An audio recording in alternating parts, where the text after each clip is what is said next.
네, 반갑습니다. 저는 한국교원대학교 교육학과 유진은이고요. 오늘 그 데이터 통계 리터러시와 중등 국어 사회 교육 과정이라는 제목으로 발표를 시작하겠습니다. 일단 그 첫 번째로 그 데이터라든지 그 통계 리터러시하고 관련해서 용어들이 상당히 여러 가지가 있는데 그 용어들 그리고 그런 용어와 관련되는 측정 도구에 대해서 말씀을 드릴 거고요.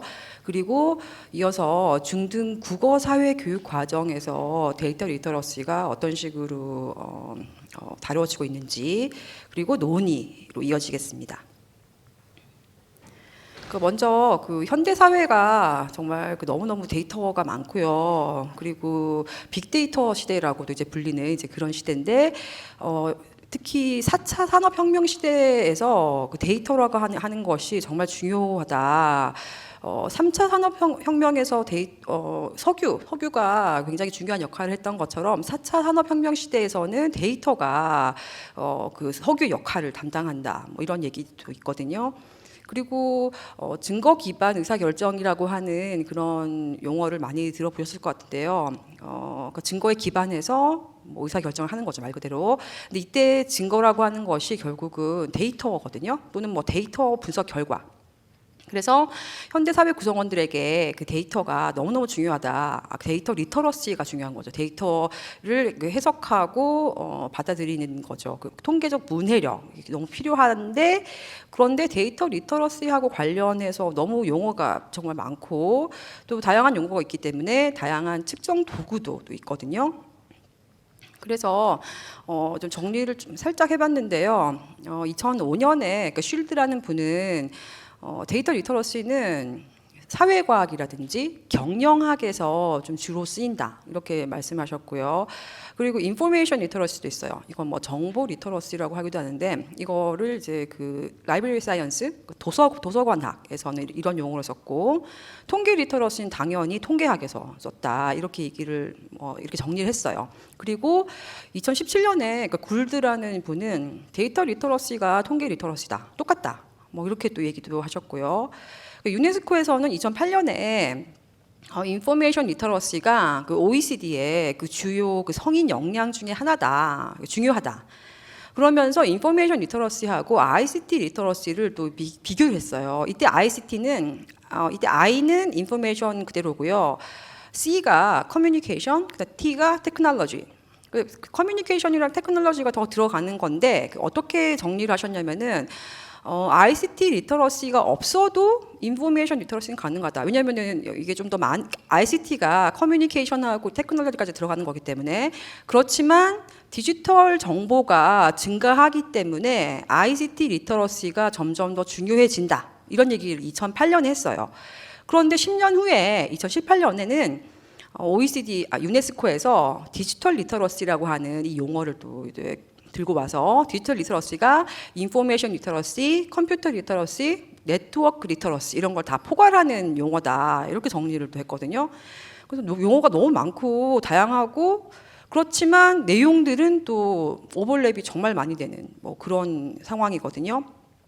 그래서 저는 일단 그 데이터, 그 통계 리터러시하고 관련되는 용어들 어떤 용어가 있냐. 그리고 그런 용어를 측정하는 도구에 대해서 이제 분석을 이제 먼저 하고요. 그리고 그 이후에 중등 국어 사회 교육 과정에서 데이터 리터러시가 어떤 식으로 전개되고 있는지에 대해서 그 일부 교사들의 의견을 한번 수합을 해봤습니다.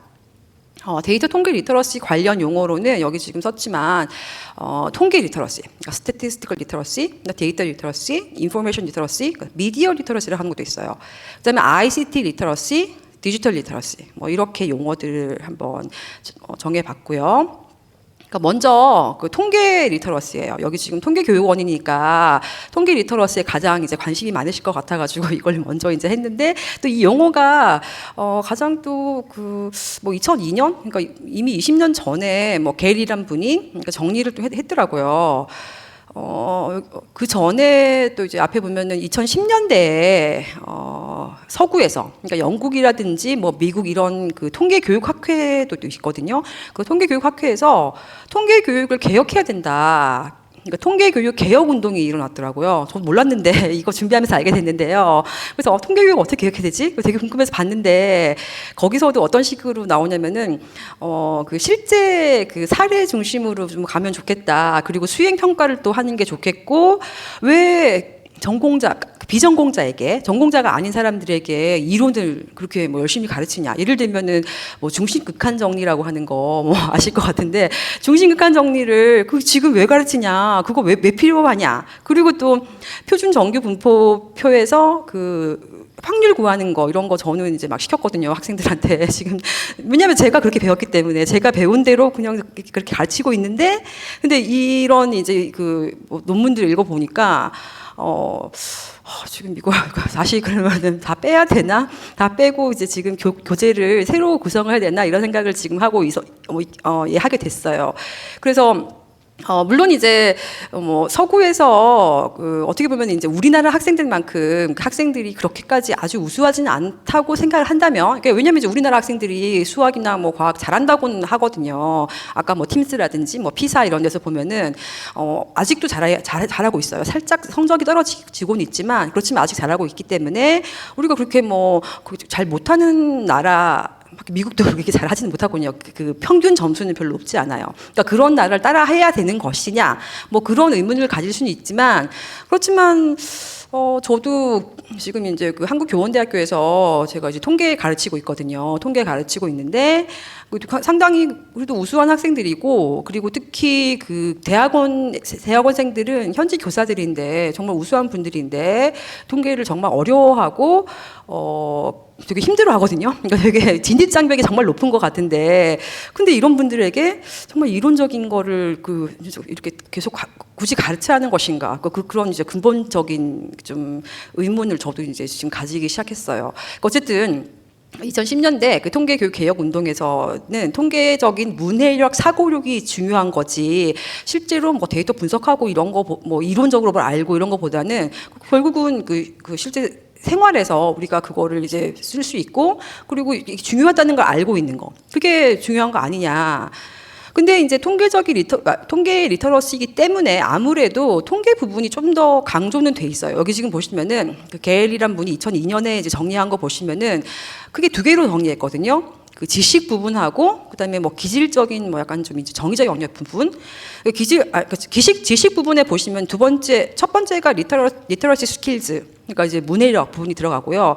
두 번째, 세 번째가 통계 지식. 그다음에 수학 지식. 그러니까 사실 상당히 강조가 되긴 해요. 통계 리터러시이기 때문에. 그리고 컨텍스트 날리지는 그러니까 뭐 그 맥락에 대한 걸 이해하는 거고요. 크리티컬 퀘스천즈, 그 비판적인 뭐 질문을 할 수 있느냐, 뭐 이런 것도 들어가긴 하지만 그 뒤에 이제 그 통계적인 리터러시에서 통계적 지식 부분을 제가 이제 발췌를 했는데요. 이거는 또 그 대학생들 그 기준이긴 해요. 그 초중등은 아니긴 한데 상당히 뭐 좀 내용이 많더라고요. 예를 들면 여기 지금 이제 첫 번째 이 동그라미에 보시면요, 왜 실험을 수행을 했는지 이해를 해야 된다. 왜 이 실험을 했는지 이해를 할 수 있어야 되고, 두 번째 보시면은 평균이 아니라 왜 중앙값을 쓰는지 이해를 해야 되는 거. 그러니까 뭐 정규분포 아니면은 중앙값이 또 정보를 많이 줄 수 있잖아요. 평균은 극단적인 값 때문에 막 왔다 갔다 하니까.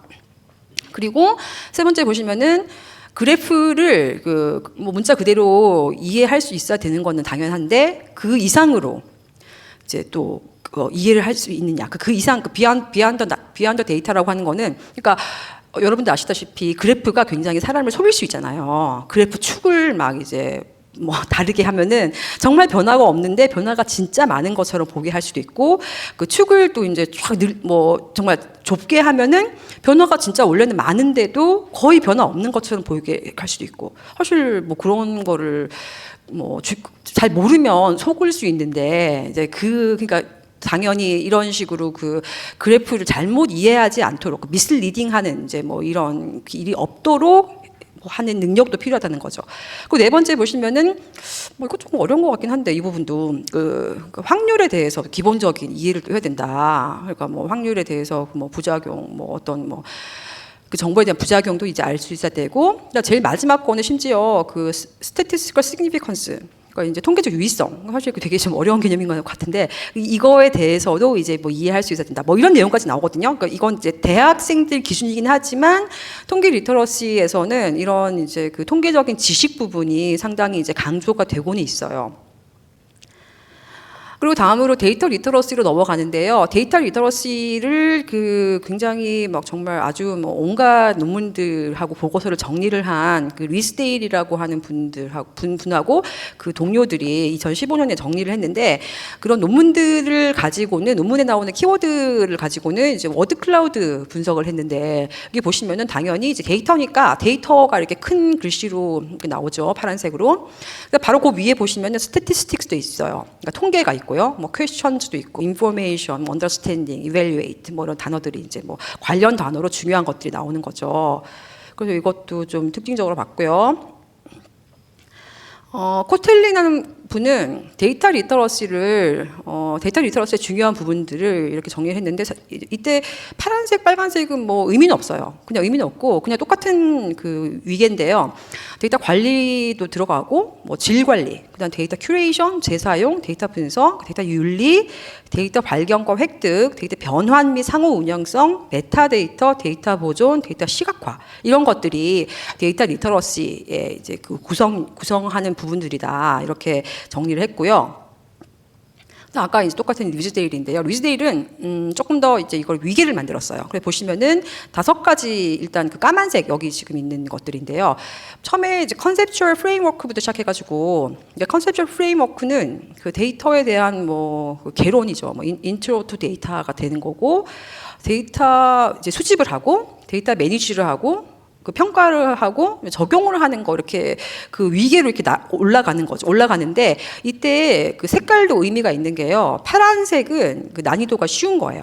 그다음 녹색이 그다음 난이도, 빨간색이 가장 어려운 거. 이제 이렇게 표시를 해가지고는 이렇게 정리를 하셨어요. 그 보시면은 빨간색에 보시면 그 데이터 매니지먼트에 뭐 데이터 컨버전 나오죠. 뭐 데이터를 이제 바꾸는 거죠. 변환시키는 거. 메타 데이터를 만들고 뭐 데이터 프리저베이션 이런 것도 있고 데이터 애플리케이션에 보시면은 여기 뭐 크리티컬 띵킹, 뭐 데이터 컬처, 데이터 에틱스 들어가고 데이터 사이테이션도 들어가고 데이터 쉐어링, 그 데이터를 뭐 서로 이제 공유를 하는 거죠. 그 다음에 여기 데이터 이밸류에이션은 어떤 게 있냐면은 DDDM이라 그래서 데이터 드리븐 디시전 메이킹.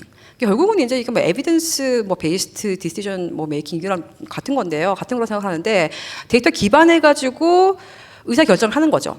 그러면은 이 마지막 단계 데이터 애플리케이션 단계에서는 그 결정에 대해서 또 평가를 하는 것이 들어간다. 뭐 이런 식으로 뭐 정리를 하셨어요. 그래서 이렇게 뭐 위계를 만들어 놓으니까 어쨌든 정리가 조금 더 되는구나. 뭐 그 생각을 했고요.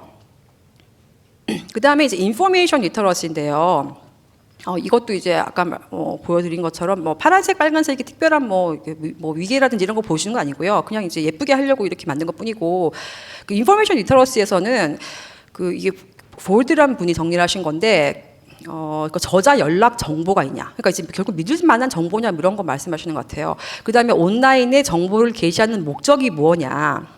그리고 다른 출처로도 검증이 되는 것인지, 저자가 누구인지 알 수 있는지, 저자가 전문성이 있는지, 최신 정보인지, 그리고 정보가 의견과 사실 중에 무엇이냐. 그 저자의 의견일 수도 있고, 팩트일 수도 있고, 의견일 수도 있잖아요. 뭐 그걸 구분할 수 있는지, 해야 된다는 거죠. 그게 중요하다는 거죠. 이렇게 인포메이션 리터러시 정리를 한 거고요. 미디어 리터러시는 2가지를 보여드릴 텐데요. 이렇게 제가 이런 거 이제 지금 보여드린 이유는 이게 정말 어떤 뭐 하나의 딱 일관된 뭐 어떤 기준이 딱 있는 건 아니고 학자마다 뭐 살짝 다르게 정리를 한다는 거 그거 지금 말씀드리려고 보여드리는 건데요. 그 애슐리라는 분은 애슐리 뭐 2013년에 어떻게 뭐 정리를 했냐면은 미디어 리터러시를 그렇게 3가지로 나눴어요. 그 authors and audience라고 하는 거, 그다음 messages and meaning. 그다음에 뭐 representation and reality 이렇게 3가지로 나눈 다음에 각각에 대해서 그 중요한 개념들을 정리를 했는데 처음에 그 AA 이거 보시면은 저자가 그가 이제 그 상업적인 목적, 그 돈 벌려고 이 뭐 메시지를 만들었는지 그리고 그 다음에 보면은 뭐 타겟하는 뭐 그 특정한 오디언스가 있냐 뭐 이런 것들. 그다음에 MM에 보시면은 메시지가 어떤 특정한 그 관점에 대해서 관점이랑 가치를 포함하는 건지 뭐 이런 얘기들이 나와요. 그다음에 RR은 그 실제에 대한 것이냐 아니면은 이게 정보인 것이냐. 뭐 아까 그 인포메이션 리터러시에서도 이제 그런 얘기가 나왔잖아요. 지금 정보가 뭐 사실과 의견 중 무엇이냐. 그러니까 미디어 리터러시도 이제 비슷한 거죠. 뭐 이런 RR에서 이제 이런 부분이 나왔고요. 그 다음에 또 그 콕하고 바루트라는 분들은 어떻게 또 이거를 정리를 했냐면은 그 미디어 리터러시가 네 가지로 구성이 된다. 그래서 펑셔널, 크리티컬이 있고요. 컨섬션은 이제 그 소비하는 거잖아요.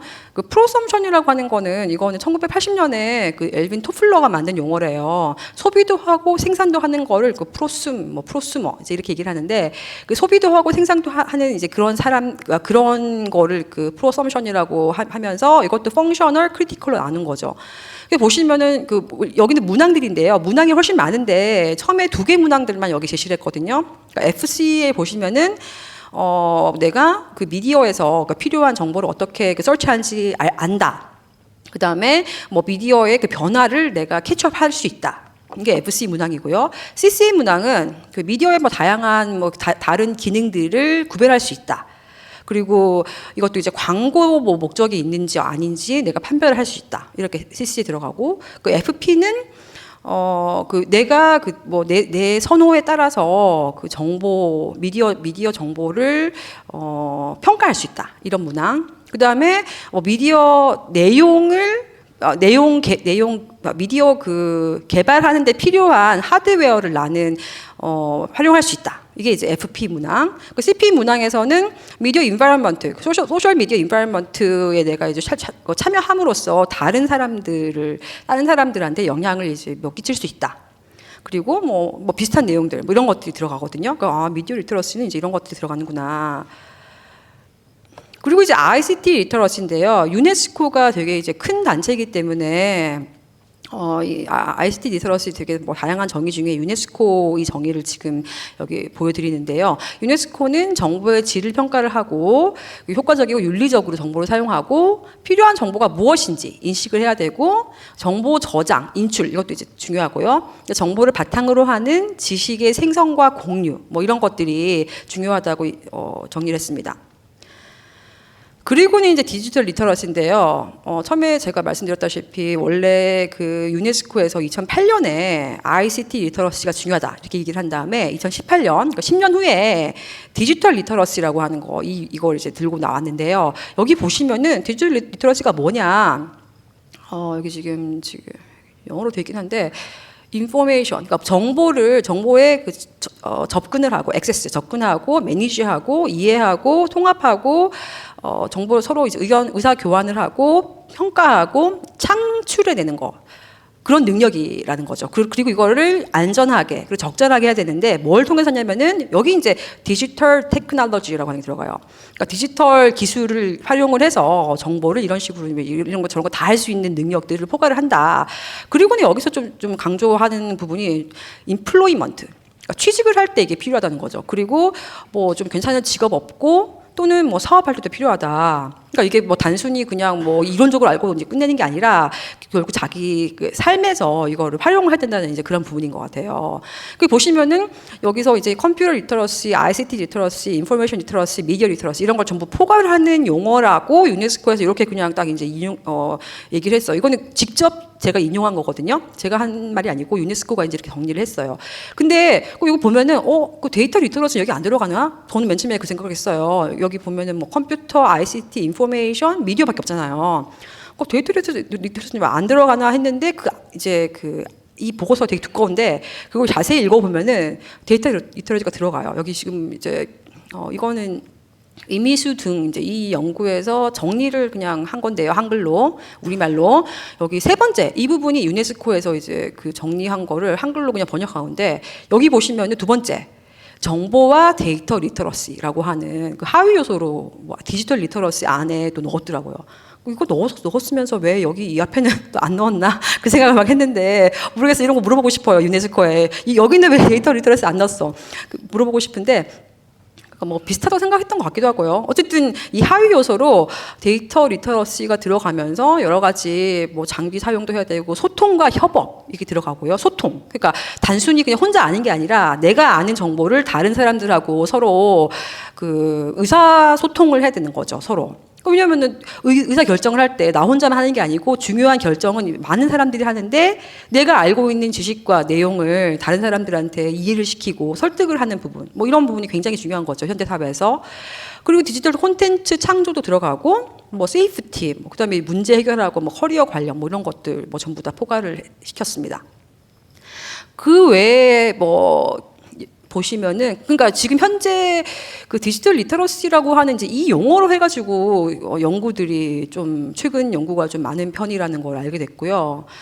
그 정리를 지금 해보면요. 그 통계 리터러시, 데이터 리터러시 이거는 좀 그 말하자면 통계에 초점을 맞춘 그러니까 진짜 그 통계적인 지식과 기능, 그러니까 통계 뭐 이론을 좀 알면서 데이터 분석을 실제로 진짜 하고 실제로 데이터 분석한 결과를 그 제시를 한 다음에 서로 이제 의사소통하는 이제 그 정도가 되는 거고요.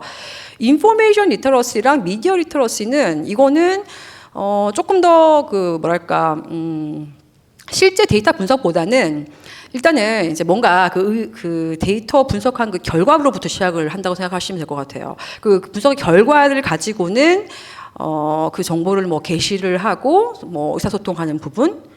그러니까 말하자면 이제 뭐 실제 데이터 분석 이런 게 아니라 말로 좀 하는 이제 그런 부분이 좀 많은 것 같고요. 제가 이제 볼 때는. 그리고 이제 ICT랑 디지털 리터러시 경우는 말 그대로 ICT의 T가 테크놀로지. 일단 디지털 자체가 디지털이라고 하는 거가 뭐 기술적인 부분이 많이 들어가잖아요. 그래서 ICT하고 디지털 리터러시는 좀 더 진짜 기술적인 부분이 많이 들어가는 그런 용어가 아닌가 하고 저는 그렇게 이해를 했거든요. 그 용어들이 되게 뭐 많은데 서로 굉장히 중첩되지만 대략 이 정도로 정리를 하면 어떨까 싶긴 한데 이건 뭐 개인적인 이제 의견이고요. 뭐 좀 더 또 한번 봐야 될 것 같긴 해요. 이번에 그래서 제가 용어가 정말 다양하구나. 진짜 이거는 그 뭔가 정리를 할 필요가 있는데 이런 생각이 좀 들었거든요. 그래서 제가 이제 그 다음에 이제 한 게 뭐냐면은 그 중등 교사에게 데이터 리터러시라든지 뭐 통계 리터러시라든지 근데 이제 통계 리터러시 그러면요 정말 그거는 그 수학만 하는 거라고 생각을 해요 사람들이. 그 수학과에서만 하는 거 아니야? 이렇게 나오더라고요. 그래서 그러면은 데이터 리터러시라고 했을 때 뭐 정의가 되게 다양하고 사람들마다 받아들이기 다른데 일단 이제 그 제가 가르치는 그 제 지도 학생들, 그러니까 제가 지금 뭐 매년 지도 학생들이 그 대학원에서 한 40명 되거든요. 되게 많아요. 그 제가 그 교육 과정 및 교육평가 전공에도 있고, 그 다음에 그 AI 융합 전공의 지도 교수도 하고 있고, 또 이제 뭐 코이카 학생들이 있는데, 코이카 학생들은 뭐 외국 학생이니까 빼고, 그 AI 융합 전공에 또 이제 수학, 과학 교수도 많고, 제 전공에는 뭐 사회교사라든지 뭐 또 되게 다양하게 많아요. 그래서 제가 그 지도하는 그 학생들, 현직 교사들한테 데이터 리터러시에 대해서 일단은 본인이 그냥 각자 스스로 정의를 하고 그 정의에 따라서 지금 현재 그 교육 과정의 그 성취 기준에서 혹시 뭐 관련되는 성취 기준이 뭔지 한번 좀 알려달라. 이제 그렇게 얘기를 했거든요. 그랬더니 이제 제 생각에는 막 되게 귀찮았을 것 같은데 지도 교수가 이제 하라고 하니까 이제 또 막 해서 냈는데 그래서 제가 영어는 뺐어요. 영어는 아무래도 어학이니까 그 말하는 뭐 이렇게 영어에 대한 거기 때문에 그건 뺐고요. 그 제가 국어하고 수학 그다음에 사회과학 교사들한테 중등 교사한테 물어봤거든요. 왜냐면은 중등 교사에 초점 맞춘 이유는 초등은 한 명의 교사가 보통 거의 전 과목을 다 가르치기 때문에 그렇게까지 중첩되고 이런 게 없을 것 같은데 중등 경우에는 각자 개별 교사가 과목 가르치기 때문에 혹시 이게 뭐 서로 충돌한다거나 뭐 뭔가 이제 문제가 있을 수도 있다고 생각을 해서 저는 중등에 초점 맞췄거든요. 그리고 원래는 이제 저 발표 전에 그 발표가 제가 처음에 얘기 들을 때는 그 수학이랑 과학을 하신다고 그래가지고 그래서 수학 과학은 뺐거든요. 수학 과학은 빼고 그래서 이제 제가 국어랑 사회만 지금 여기 넣었는데 원래는 그 수학 과학도 있는데 수학 과학은 정말 뭐 데이터 분석 부분이 많이 들어가, 데이터 리터러시 관련되는 것이 상당히 많죠. 근데 일단은 국어 교사들의 의견인데요. 이것도 그 개별 교사의 의견이기 때문에 전체 교사의 의견은 절대 대표하지 않는다는 걸 미리 말씀을 드릴게요. 이거는 이제 그 개별 교사 의견입니다. 이 교사들에 따르면은 일단은 그 중3이죠. 이제 국어 성취 기준에서 뭐 이런 기준. 그다음 뭐 매체에 드러난 다양한 표현 방법과 의도를 평가하며 읽는다. 그다음에 12 국어. 그러니까 고3 경우에 뭐 매체에 드러난 필자의 관점이나 표현 방법의 적절성을 평가하며 읽는다. 그다음에 12 이제 화법과 작문에서 가치 있는 정보를 선별하고 조직하여 정보를 전달하는 글을 쓴다. 뭐 이런 것들이 데이터 리터러시랑 관련되지 않을까 하고 이제 국어 교사가 그렇게 생각을 했다는 걸 말씀을 드리고요. 그래서 이 교사 의견에 따르면은 그 글의 특성과 효과라는 거에 집중을 지금 현재 이제 하고 있다고 생각을 하고요. 그리고 국어에서 도표, 그러니까 그래프, 그다음에 그림, 사진, 동영상 이런 굉장히 뭐 다양한 것들을 읽기 제재로 이제 포용을 하고 있대요. 특히나 그 도표 해석하는 거, 그래프 해석하는 걸 학생들이 상당히 어려워한대요. 그래서 국어인데 도표가 들어가잖아요. 그러면은 정말 막 다 틀린대요. 많이 틀리고 그 수능에서도 도표 해석하는 이제 그런 문항들의 난이도가 굉장히 이제 사람들이 높게 생각을 하는 거죠. 막 이거 되게 어렵다. 학생들이 그렇게 생각을 한대요. 어쨌든 이제 이런 것들이 그 읽기에 다 들어가긴 하는데 실제 자료 분석은 다루지 않고 국어니까 그렇지만 그 결과를 해석하는 것들이 이제 시험 문제에 나오고 어려워한다고 아까 말씀드렸고요. 그래서 이 교사 생각에 따르면은 소극적인 의미에서의 데이터 리터러시가 아닌가. 그리고 아무래도 뭐 미디어 리터러시에 가깝지 않나? 뭐 이런 의견을 냈어요. 그러니까 아까 그 여기 보시면 매체라는 게 뭐 여기 매체에 드러난 다양한 표현 방법과 의도, 뭐 매체에 드러난 필자의 관점이나 표현 방식. 그러니까 뭐 매체 쪽이 좀 더 강조가 되는 것이다. 그러니까 미디어 리터러시에 가까운 것 같다. 뭐 이런 의견을 냈고요. 그리고 이제 중등 사회 교사들한테 이제 물어봤을 때. 일단은 뭐 그 통합 사회라든지 여행 지리, 한국 지리, 세계 지리에서 찾아보기 어렵다고 얘기를 했어요. 이것도 이제 이 뭐 개별 교사들의 의견이에요. 이거 뭐 전체 교사의 의견을 대표하는 것은 절대 아닙니다.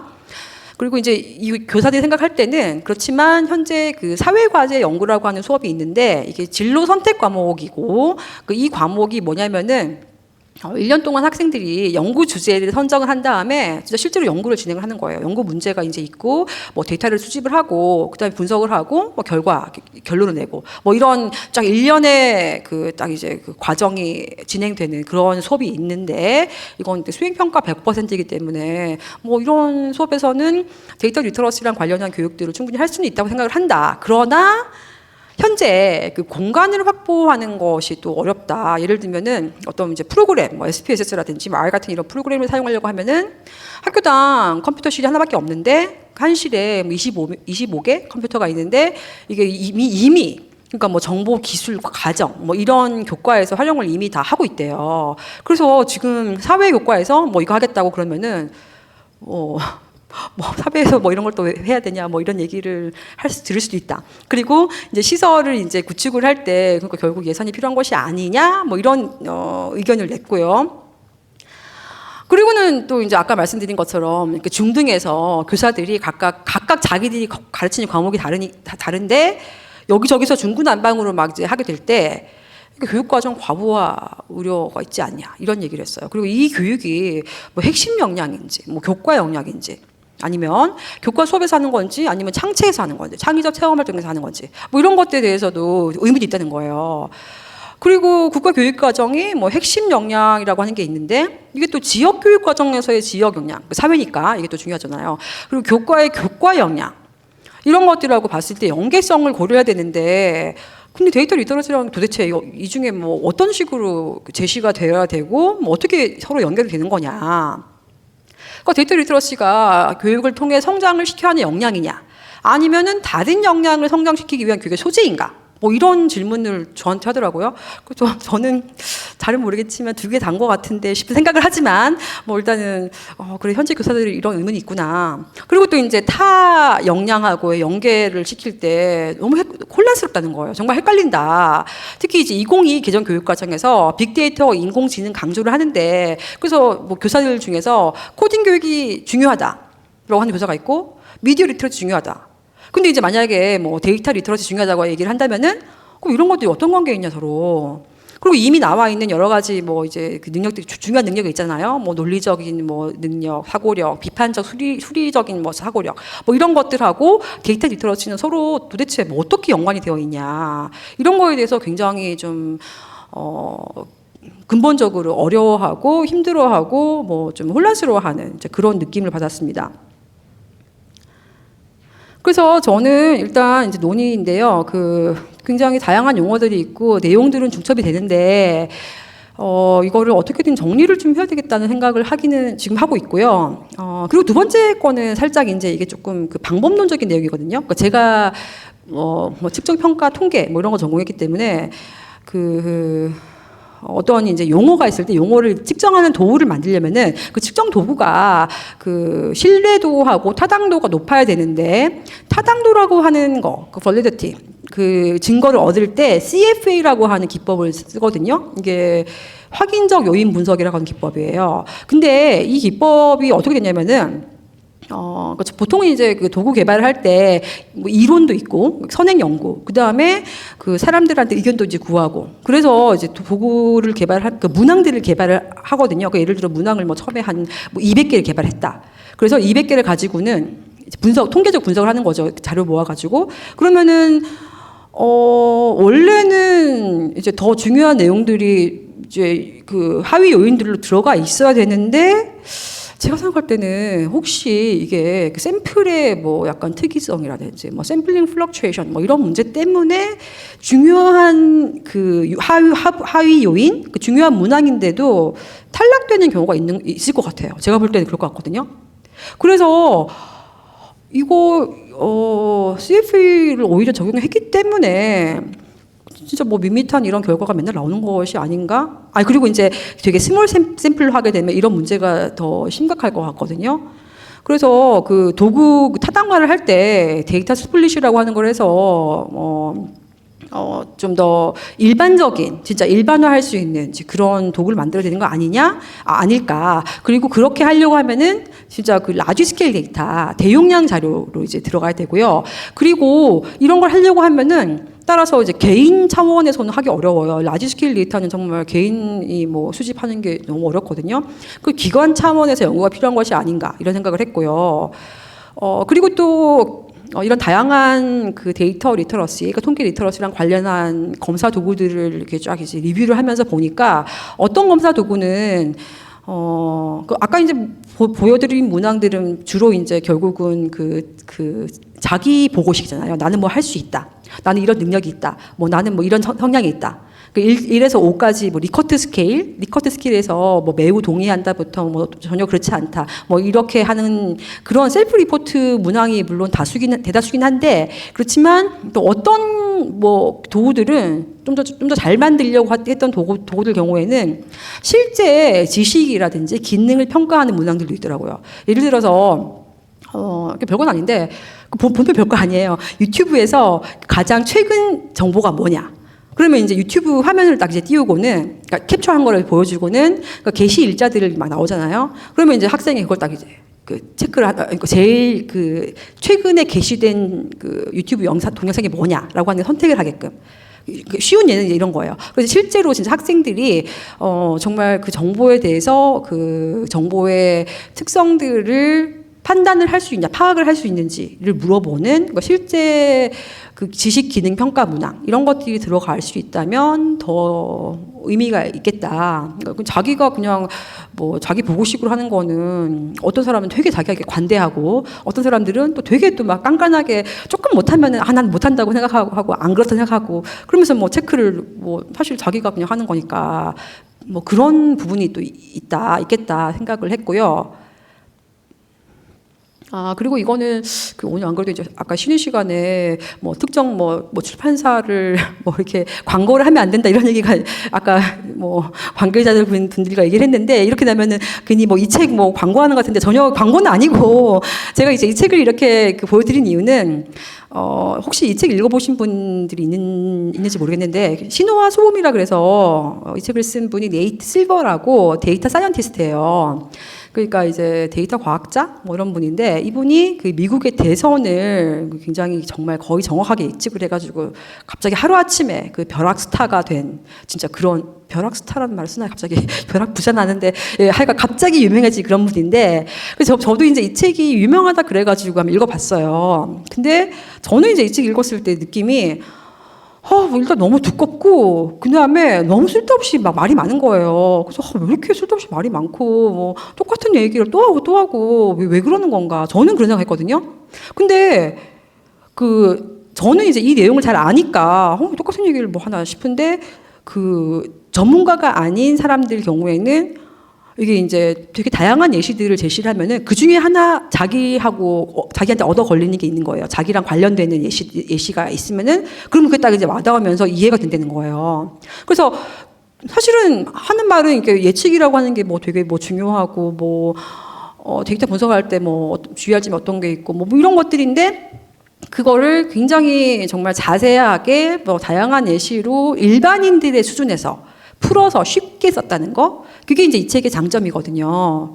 그래서 지금 이제 처음에 제가 그 통계적 문해력, 그 통계 리터러시 말씀을 드리면서, 왜 그 통계 교육 뭐 개혁 운동에서는 아니 진짜 뭐 통계 전공자도 아닌데 왜 이렇게 뭐 이론을 가르쳐야 되고 이런 거 왜 해야 되냐, 그런 의견들이 이미 2010년대 서구에서 있었는데, 근데 우리도 생각해 보면은 초중고 학생들, 그러니까 우리가 가르치는 초중고 학생들은 물론 뭐 대학도 마찬가지고요.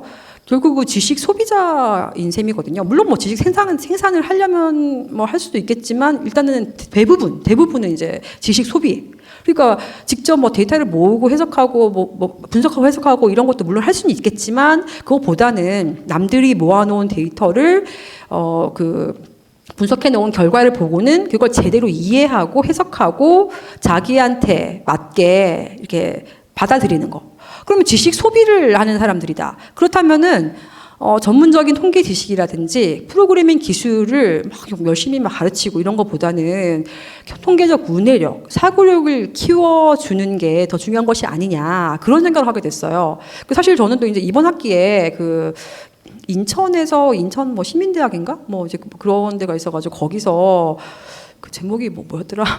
뭐 빅데이터와 뭐였죠? 뭐 증거 기반 의사결정? 뭐 이런 제목으로 이제 강의를 했어요. 그러니까 인천의 일반인들 대상으로 강의를 했거든요. 그래서 이런 건 저는 처음 해보는 건데, 저는 그래서 아니 그래도 뭐 빅데이터 이런 얘기 들어가고 뭐 증거 기반 의사결정 하려고 하면은 실제로 좀 그래도 한번 해봐야 되는 게 아닌가 생각하면서 5차시였는데, 제가 마지막 4차시 5차시는 R이라고 하는 거, 그 통계 프로그램 돌리는 거, 그거를 여기 막 웃는 분이 계시는데, 그거 하고 난 다음에 이게 다 따라오신 거는 아닌 것 같은데, 그 생각을 진짜 좀 하게 됐고요. 만약에 다시 한다면은 어떻게 해야 되나 굉장히 고민을 많이 하고 있는데, 사실 처음에 할 때도 이거 다 따라올 수 있을까? 처음에 뭐 다 할 필요 없으니까 일단은 하는 거 보기만 봐라, 이제 그렇게 말씀을 드렸거든요. 그런데 그래도 이걸 이렇게 2차시나 5차시 중에 5분의 2나 그 통계 프로그램 돌리는 거를 하는 것이 그게 적절한 것이었나, 이런 고민을 계속 지금 하고 있고요. 근데 이제 이번 발표를 준비하면서 네, 다음에 하게 되면 1차시라든지 0.5차시로 줄여야 하는 것이 아닌가, 이런 생각을 지금 하고 있어요.